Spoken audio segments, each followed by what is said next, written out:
Coucou mes petits loups.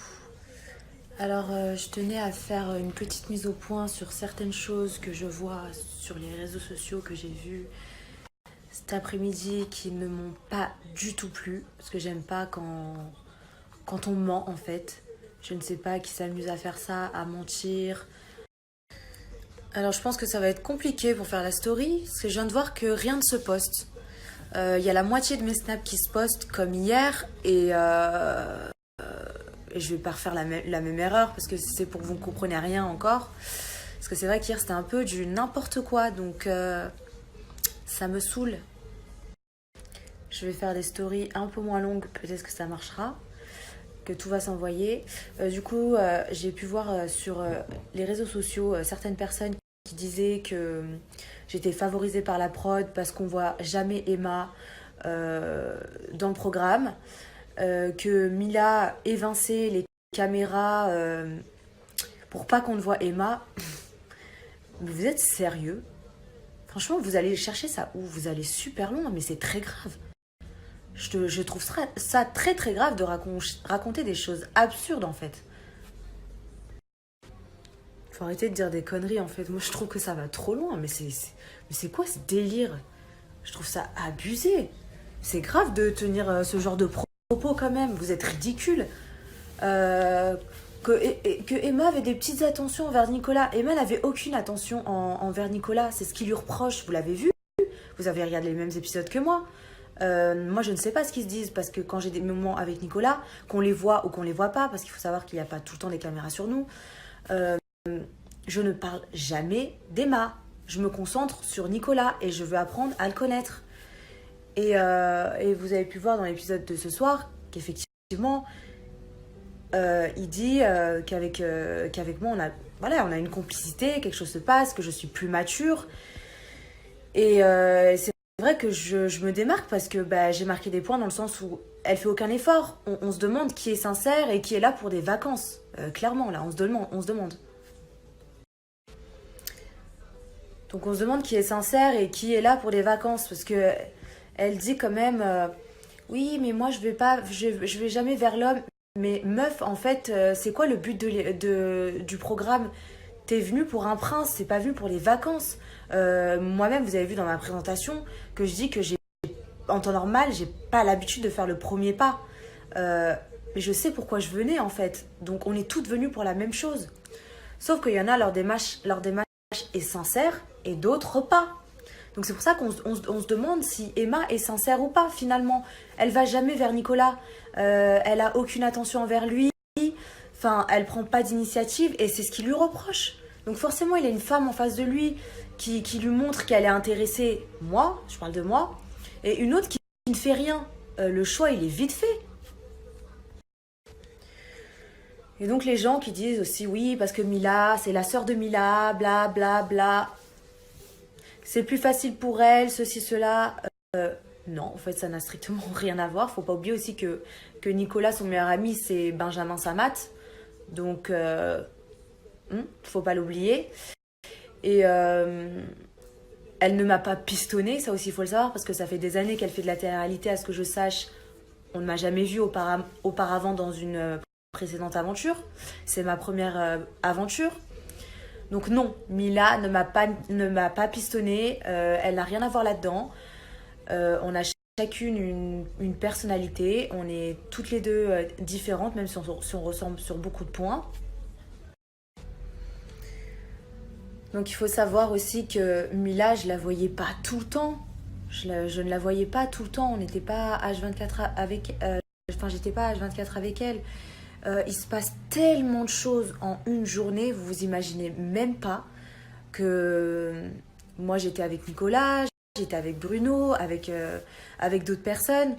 Elle aussi, elle avait ses moments avec ses prétendants, avec Laura, Seb, etc. Donc non, on n'était pas tout le temps ensemble. Et Mila n'a... Enfin, je veux dire, elle a jamais influencé Nicolas ou quoi que ce soit. Nicolas, c'est un grand garçon.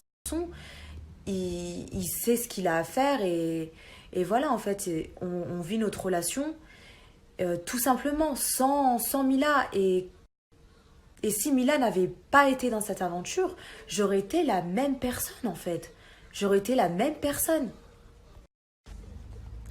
J'étais une novice autant que tous les autres prétendants et prétendantes. Enfin, la majorité, on va dire. Je ne connaissais pas, je n'avais jamais fait d'aventure, je n'avais jamais fait d'ITV, je ne sais pas comment ça fonctionne. Donc, c'est vrai que j'arrive là, dans ma présentation, j'étais hyper stressée, j'ai perdu tous mes moyens, me retrouver face à un public, enfin, j'étais hyper gênée. Je déteste m'exprimer en public, donc j'étais très très mal à l'aise. Et je pense que ça s'est vu, vous l'avez vu. Bien évidemment, après, j'étais plus à l'aise. Mais c'est vrai que quand on a toujours une caméra braquée sur nous, on n'est pas forcément à l'aise. Mais voilà, c'est une émission de divertissement. Et c'est vrai que si on ne va pas devant les caméras ou que les caméras ne viennent pas devant nous, eh ben on ne nous voit pas. Parce que le off n'existe pas. Tout ce qui se passe en off n'existe pas. C'est comme quand vous répétez un film, vous allez tourner un film, voilà, vous vous préparez, etc. Ce ne sera pas montré parce qu'il n'y a pas de caméra. Donc tous les moments que j'avais avec Nicolas, je vais juste vous donner des exemples où il n'y avait pas de caméra, hein, je précise. J'ai demandé à Nicolas qui descende mes valises, il me les a descendues. Après la dispute de Seb et Ilan, Nicolas est venu me chercher en me demandant si ça allait, ça va, j'étais pas trop chamboulée. Et il m'a fait visiter le jardin. Donc on a descendu les marches qui vont à la piscine. Et c'était magnifique, enfin c'était super romantique. Mais ça, vous le voyez pas. Ensuite de ça, attendez, ça va couper. Ensuite de ça, on discutait et du coup, c'est vrai que pour le coup, j'avais oublié de prendre un pyjama pour dormir. Donc, si d'un coup je me levais dans la nuit ou je sais pas et que j'ai pas de pyjama, ça va pas le faire. Donc, j'avais demandé à Nico qu'il me prête un t-shirt pour dormir. Et il m'en a prêté un. Et d'ailleurs, à l'heure d'aujourd'hui, son t-shirt, je l'ai toujours. Pour vous dire, voilà, j'ai toujours son t-shirt, si vous voulez savoir. Donc, quand je lis... oui, Mila a évincé Emma des caméras, pataté pour mettre que les caméras sur sa sœur, blabla. C'est faux. Parce qu'Emma faisait que du off. Elle faisait que du off. Le off n'est pas montré. Moi aussi, je faisais du off. Mais le but d'une télé-réalité, c'est qu'on nous voit à la télé. La preuve, vous ne voyez jamais Emma. Ou très peu. Et le but d'une émission de télé-réalité, c'est quand même du divertissement. Donc que vous nous voyez. Si vous ne nous voyez pas, il n'y a aucun intérêt. On est inexistant, limite. Et qu'est-ce que je voulais dire? Apparemment, je lançais tout le temps des pics à Emma. J'étais méchante avec elle. Mila et moi, on s'acharnait sur elle. J'ai pu lire ça. Oh, ça tourne pas rond dans la tête. Je sais pas qui raconte ça, mais c'est très grave. Il faut savoir que Emma me cherchait tout le temps. Je parle avec Seb. Elle me dit, j'entends ce que vous dites. Je lui dis, et donc? Sachant qu'on ne parlait pas d'elle. Hein. Seb et moi, on se connaît de l'extérieur. Enfin voilà, on se racontait nos vies. Et je lui dis, et donc? Elle me dit, bah j'entends ce que vous dites. Et donc? Ben rien. Donc tout le temps, elle me cherchait des pics. Des moments où je suis avec Nicolas et elle vient, comme d'habitude. Hein, à chaque fois que je suis avec Nicolas, elle vient. Hein, et qu'elle me clash sur mon âge. Mais toi, on se demande ce que tu fais là à 33 ans, blablabla. Mais toi, ma chérie, on se demande ce que tu fais là à 20 ans. Moi, à 20 ans, j'étais à l'école. J'ai 33 ans, je suis une femme. Donc si je ne trouve pas l'amour dans la vie de tous les jours, ben peut-être que je vais la trouver dans un programme de divertissement. On ne sait pas, hein, comme on dit, qui ne tente rien à rien. Et là, c'était l'opportunité, on m'a proposé de le faire et j'ai fait. Et je suis venue pour un prince anonyme, donc je ne connaissais pas, bien évidemment. Donc c'est vrai que quand on vient pour quelqu'un qu'on a vu à la télé, on va pas aimer le personnage et qu'on vous dit bah tiens, tu viens pour lui, forcément, si la personne ne vous plaît pas physiquement, vous aimez pas son caractère, ce sera du fake. Vous serez fake avec cette personne. Moi, Nicolas, je ne le connaissais pas. Physiquement, c'est mon style d'homme. Et lui et moi, on a accroché directement. qu'est-ce que vous voulez que je vous dise? C'est la vie, c'est comme ça. Et tant mieux, j'ai envie de vous dire, tant mieux. Donc voilà, à un moment donné, c'est vrai, en ITV, vous avez pu me voir et je dis, bah franchement, enfin voilà, j'ai pas une rivale de taille. Et bah c'était le cas. Pour moi, c'était pas le cas. Déjà, physiquement, on n'a rien à voir, on est l'opposé. Et, et en plus de ça, bah, c'est vrai que Nicolas, ce qu'il reproche à Emma, c'est de faire aucun effort, de pas venir vers lui, etc. Alors que moi, je le fais. Donc, et je voyais qu'il se passait quelque chose entre nous qu'il n'y avait pas entre eux. Lui et moi, enfin, voilà, on avait une certaine complicité, on était sur la même longueur d'onde, on avait plein de points en commun, on a la même vision de voir les choses. Et, et c'est vrai que pour le coup, bah, je me dis, ouais, elle est pas de taille face à moi, dans le sens où bah, elle fait pas d'efforts, elle prend jamais d'initiative pour lui plaire. Encore, j'aurais eu une rivale, oh, vas-y, elle me voit faire le petit-déj, tac, tac, elle aussi, elle se dépêche pour faire un petit déjeuner, ou elle lui propose des activités, enfin, vous voyez ce que je veux dire? Il n'y avait pas ça. Je me serais dit, ah ouais, quand même, putain, j'ai de la concurrence et tout, je suis dans la merde. Peut-être qu'il va la garder elle et pas moi. Alors que, pour le coup, ben, je me disais, voilà, je me démarque et j'ai marqué des points. Et il me le disait. Qu'il appréciait ça, etc. Et qu'en temps normal, c'est vrai que quand un homme n'est pas mon chéri, je ferai jamais tout ça. Préparer le petit-déj. Enfin, non, faut pas abuser, quoi. Et d'aller vers l'homme, j'ai pas du tout l'habitude d'aller faire le premier pas vers un homme, d'aller tout le temps, entre guillemets, pas lui courir après, mais vous comprenez ce que je veux dire. Et c'est vrai que dans ce contexte-là, on est obligé. Sinon, bah, notre rivale, ça y est, elle monte et nous, on est fini dans le game. C'est comme ça. C'est un programme où on est deux personnes en rivalité, donc c'est pas forcément facile. Et, et oui, je peux comprendre que quand on a une rivale de taille en face qui fait des efforts et que l'autre ne fait rien, bah elle se sent, enfin pas délaissée, mais genre sur la sellette, parce qu'elle voit très bien qu'il se passe quelque chose entre nous, que dans le sens où je fais des efforts, elle ne fait rien du tout. Et donc elle a peur de partir, voilà, elle se sent sur la sellette, elle a peur de partir. Et c'est vrai que si j'avais eu une concurrente de taille en face de moi qui se serait, bah j'aurais eu peur aussi. Je me serais dit mais, enfin il va pas me garder, il va la choisir elle et tout.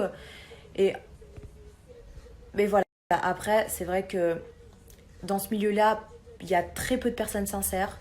Les personnes sincères sont très très rares. Et moi j'en fais partie. Et merci mon Dieu d'être sincère, voilà, pas être hypocrite, fausse, mauvaise, méchante pour, pour faire passer, écraser les autres, bien évidemment, pour se mettre en avant et se faire passer pour la gentille. J'ai horreur les gens qui se victimisent. Qui se victimisent parce que ben, on les voit pas en fait.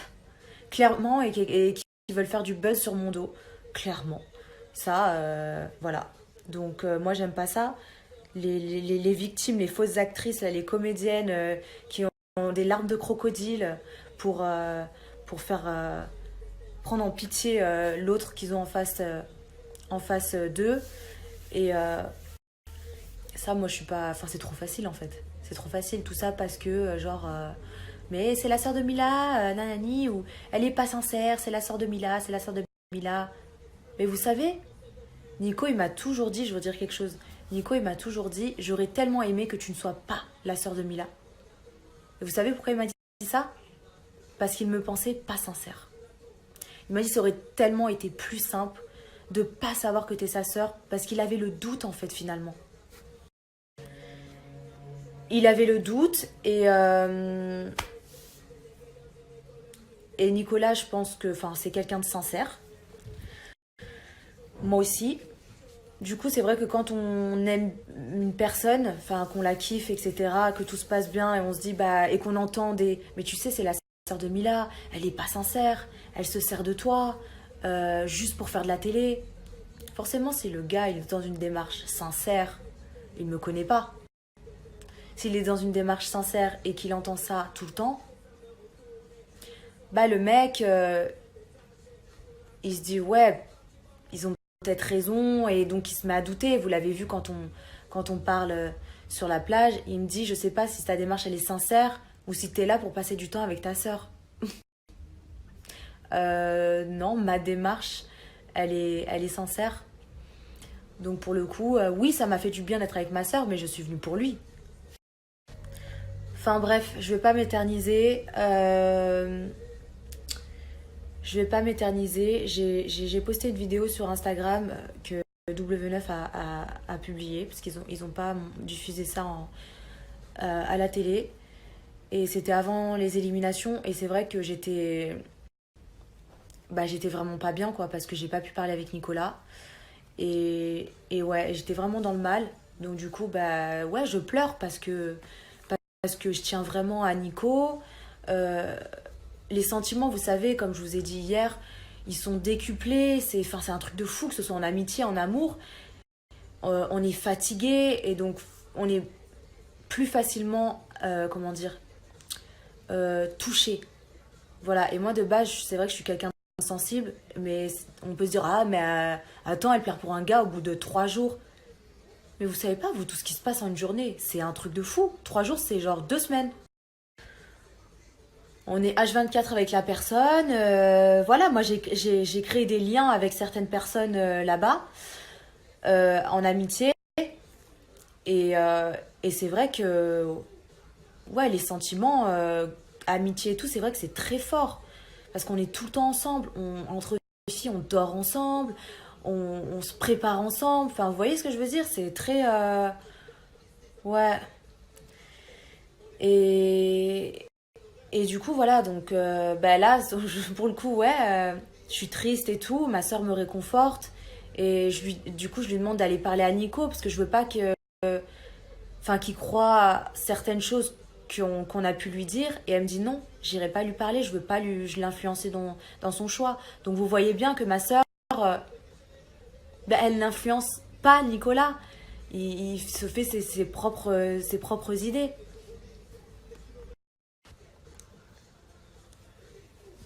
Il se fait ses propres idées. Donc, ouais, c'est vrai que ça me fait de la peine et tout. Je suis peinée. Et là, sur le coup, je doute. Je me dis, bah, peut-être qu'il va pas me garder. Et je me mets à douter. Je me mets vraiment à douter. Et alors que jusqu'à présent, j'étais vraiment sereine. Je voyais ce qui se passait entre nous et tout. Et là, enfin, je sais pas, je doute en fait. Je doute et voilà. Et je craque en fait. Je pleure dans les bras de ma soeur. Et comme je vous ai dit, la fatigue et tout, en temps normal, je pleure pas, hein. C'est très rare que je pleure ou que je sois stressée. Mais c'est vrai que là, je perds prise et voilà, je me lâche. Donc oui, les gens qui disent, ah, au bout de 3 jours, elle pleure pour un mec, bah 3 jours, c'est en vrai de vrai, ou 3, 4 jours, c'est très long parce que avec tout ce qu'on vit par jour, avec ouais, ça coupe à chaque fois, c'est ça le problème de Snap, avec tout ce qu'on vit par jour, que ce soit les clashs, les rires, les larmes, euh, ben ouais, c'est intense, c'est intense. Et c'est vrai quand on n'y est pas, ma sœur elle me disait tu verras, c'est difficile quand même et tout. Bah, je l'ai vu, ouais, c'est difficile, on s'y attend pas du tout. Entre les ITV, les trucs, vous savez pas, on se lève hyper tôt, on se lève très très tôt et on se couche très très tard. Donc on a très peu d'heures de sommeil. C'est pour ça que, comme vous voyez souvent, enfin surtout que moi, je vois ma tête euh, en ITV où je me trouve mais pas belle du tout, j'aime pas du tout ma tête. Mes yeux, ils sont tout comme ça. Là, ils sont bien grands ouverts. J'aime pas du tout ma tête. Et, euh, et aussi quand on a le soleil, parce qu'on voit pas, mais il y a du soleil. Quand on a le soleil dans la tête, on a les yeux comme ça. Donc, euh, donc voilà. Du coup, juste pour vous dire, bah, je vais terminer là-dessus, parce qu'il est là, il est tard quand même. Je vais terminer là-dessus pour vous dire de ne pas croire tout ce que vous voyez. Moi, je sais la vérité, je sais ce qui s'est passé. Je peux pas tout vous spoiler encore, bah du coup, vous verrez l'épisode de lundi, bah, les éliminations. Parce qu'il reste Léa et Charlotte et Emma et moi. Donc voilà, je peux pas trop vous spoiler, mais ne croyez pas tout ce qu'on vous dit. Vraiment. Parce qu'il y a tellement des gens méchants qui sont prêts à tout pour nuire, salir l'image. Moi, je trouve ça pitoyable en fait, c'est pathétique. Et Léa a pris la parole aussi, je tenais à dire que Léa a pris la parole sur Instagram. Je vous invite d'ailleurs à aller sur son Insta et checker sa story. Il faut savoir que Léa et moi, dans l'aventure, on n'était pas du tout copines. Mais vraiment pas. Parce que j'ai pu lire des choses sur les réseaux sociaux. Oui, Léa prend la défense de dadadi, dadada, parce que si, ça. Euh, Léa était dans la chambre de d'Emma. Moi, je dormais avec Marine et Charlotte. Et elles étaient ensemble. Donc, Léa n'était pas du tout ma copine parce qu'on a eu des clashs qui n'ont pas été montrés. Comme je vous ai dit, ils peuvent pas tout montrer. Du coup, ce n'était pas du tout ma copine. C'est pour ça que si vous avez regardé l'épisode d'aujourd'hui, je fais comme ça quand elle parle. Parce qu'en fait, elle me sortait par les yeux. Je me disais, mais qu'est-ce qu'elle a? Elle est starbée. Enfin, je comprends pas. Je lui ai même dit, mais ah oh, tu vis pas dans le monde des bisounours en fait. Mais c'est quoi ton délire? Donc oui, Léa n'était pas du tout ma copine dans l'aventure, il faut le savoir. Et à l'heure d'aujourd'hui, bah, on est copines, voilà, parce que c'est vrai que elle s'est excusée aussi à la soirée, quand on a tous passé la soirée, là vous avez pu voir, elle s'est excusée d'avoir dit certaines choses qui ont fait des problèmes. Et j'ai dit ok, j'entends tes excuses et tout, voilà, mais ça veut pas dire qu'on sera copines, quoi. Et du coup, à l'heure d'aujourd'hui, bah, c'est vrai qu'on est copines, on se parle tous les jours. Et pour le coup, ouais, c'est un de mes coups de cœur, mais hors aventure. Hors aventure, c'est un de mes coups de cœur. En fait, Léa, elle peut paraître bête, débile ou ce que vous voulez, mais elle est genre... je sais pas comment vous... Parce qu'en fait, elle fait pas semblant. Moi, je pensais vraiment que c'était de la comédie. Je me suis dit, mais c'est pas possible, cette fille. Non, elle est vraiment comme ça. Elle est comme ça. Elle est comme ça, ce côté oui, mais moi, nana, qui croit en l'amour et tout. Elle est comme ça, et comme je disais, c'est vrai qu'elle peut paraître bête et tout. Naïve en fait, hyper naïve de croire que quand même Ilan. Non mais sérieux. Euh, et en apprenant à la connaître, c'est une fille très intelligente, déjà d'une, qui s'exprime très très bien et qui est loin d'être méchante. C'est un amour cette fille. Elle est adorable, elle est vraiment super gentille. Et pour le coup, ouais, c'est mon coup de cœur après l'aventure. C'est une fille incroyable, quoi. Voilà, du coup, Léa dormait, elle, avec les filles, et Emma, en l'occurrence. C'est pour ça que dans sa story, elle dit mais Emma, quand elle a eu le petit-déj, enfin, quand elle est venue interrompre, elle est venue dans la chambre en pleurant, en disant mais on voit jamais, moi, devant les caméras, on voit que Safia et tout. Je dis quoi? Je dis attends, mais enfin, ça me choque en fait. Enfin, moi, j'étais pas au courant, hein, vous en doutez bien. Euh, Étant donné que c'était pas ma copine dans l'aventure, je ne lui parlais pas. Et Emma encore moins. Et, euh, et ouais, apparemment, Emma, en fait, avait la haine qu'on me voit avec Nico. Mais c'est pas de ma faute, en fait. Enfin, donc, on se demande, ouais, encore une fois, qui est sincère et qui ne l'est pas. Qui cherche absolument la caméra. Parce que je vois partout, c'est la sœur de Mila, elle veut que du buzz. Mais la finalité, non, vu ce que dit Léa. Et je peux vous dire que Léa, c'est loin d'être une menteuse. Elle a tellement... je sais pas, en fait, elle est innocente et gentille. Elle n'arrive pas à être méchante avec les gens. Pourtant, il y a des gens qui sont horribles avec elle. Et elle n'y arrive pas. Donc je vois pas l'intérêt de mentir. À l'heure d'aujourd'hui, oui, on est copines, mais dans l'aventure, on ne l'était pas. Donc elle a pris la parole parce que c'est vrai que, bah, étant donné qu'on est copines et qu'elle voit ce qui se passe et ce qui se dit sur les réseaux sur moi, mais elle se dit à un moment donné, attends, je vais réagir. Et parce que Emma se fait passer pour la victime, on met Emma en position de victime. Et à un moment donné, bah, elle se dit, je vais peut-être rétablir certaines choses, certaines vérités. Et vous savez que ça, j'étais même pas au courant de ce qu'elle a dit en story. Donc pour vous dire, et à quel point il faut se méfier de certaines personnes. Comme on dit, parfois les gentils qui pleurent tout le temps, ce sont les méchants au fond. Voilà, donc je vais m'arrêter là pour ce soir. Et après, vous croyez ce que vous avez envie de croire. Moi, je m'en fous, hein, j'ai rien à prouver. Je connais la vérité, voilà. J'ai juste poussé un peu un petit coup de gueule et donné mon avis sur certaines choses que j'accepte pas en fait qu'on dise des choses fausses à mon sujet ou qu'on fasse passer un tel ou telle personne pour la victime et telle ou telle personne pour la méchante. Donc je préfère rétablir certaines vérités, voilà, que les choses soient claires. Après, vous avez envie d'y croire, vous y croyez. Vous n'avez pas envie d'y croire, vous y croyez pas. J'ai envie de vous dire, ça changera rien à ma life. Moi, je sais la vérité. Voilà, voilou. Donc sur ce, je vous souhaite une bonne soirée et un bon week-end.